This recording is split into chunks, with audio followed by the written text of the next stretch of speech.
pilot or in Gimli on July 17, 1970, you already know that the luck for 292 ran out. Here is the rest of the story. The Gimli Air Force Base was opened in 1944 and a couple years later was put into storage mode after the end of World War II. Then the start of the Cold War and the Korean War saw the Gimli Air Base reactivated in October 1950. Pilots began their training on the North American AT-6 Harvard aircraft. Then the Canadair-built Lockheed T-33 Silver Star jet trainer arrived at the Gimli Air Force Base on August 21, 1953. The T-33 aircraft meant that the RCAF was moving into the jet age. This meant a more complex training aircraft and higher speeds. Many accidents occurred at Canadian Forces Station Gimli, some minor, some fatal. However, pilot training carried on. A famous RCAF airshow team called the Gimli Smokers was formed in 1959 and performed across Canada into the early 1960s. The pilot of Lucky T-33 number 21292, Captain Grant Whitsom from Pincher Creek, Alberta, joined the RCAF in 1957 and was a navigator. Then Whitson went into the pilot training program in 1970. The day of June 17, 1970 was a normal training day for Captain Whitson. The weather was sunny and clear. Whitson was converting from being a navigator to pilot. Whitson had 149 hours total time as a pilot, with 99 hours on the T-33. Whitson was assigned T-33 number 21292 and was to fly out and do upper air work, followed by practice in the landing circuit. The takeoff and climb out was normal. After about an hour of flying and completing the upper air work, Whitson joined the landing circuit for runway 33 as the wind was from the north at 18 kilometers per hour.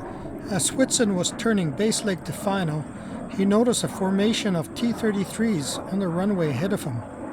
He expected that those T-33s would be clear of the runway by the time he touched down. Whitson lowered the landing gear and set up for landing, keeping a close eye on the T-33s on the runway.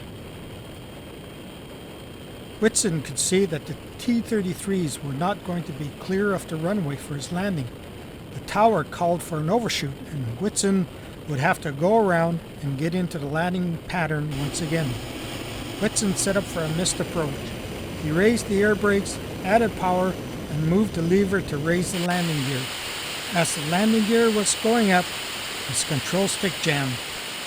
The cockpit gear indication lights showed that the right and nose gear were unsafe.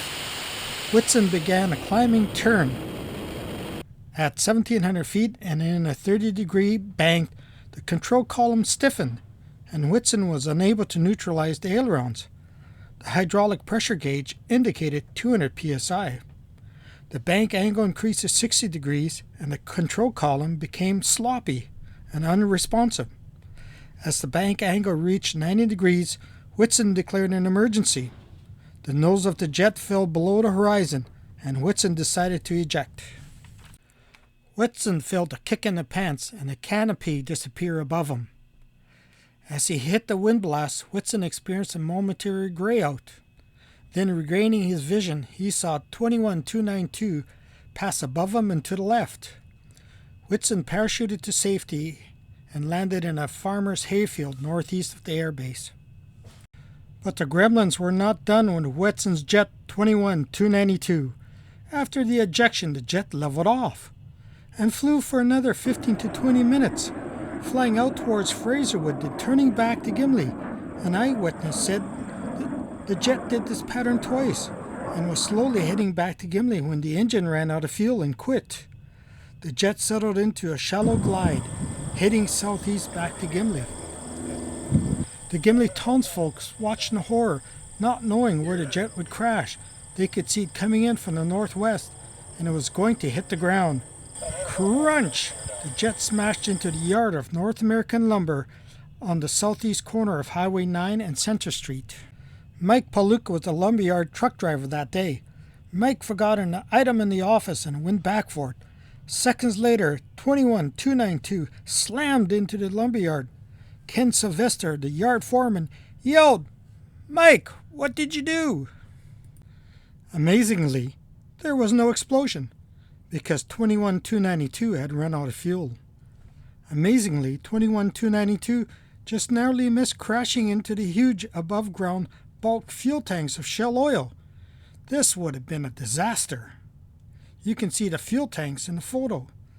Amazingly, 21292 just missed crashing into the Gimli Hospital. Amazingly, Captain Whitson only received minor injuries during the ejection.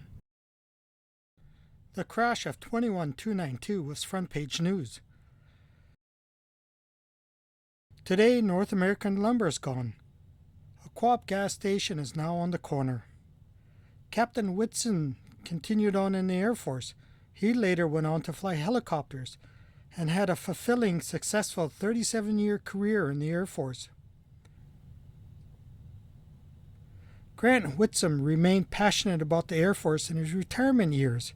He still talked about Lucky 21292. Grant Whitson passed away on September 17, 2023, at the age of 85. He still talked about his adventure in Lucky 21292. This was a KPK Air 18 video production. Thank you for watching.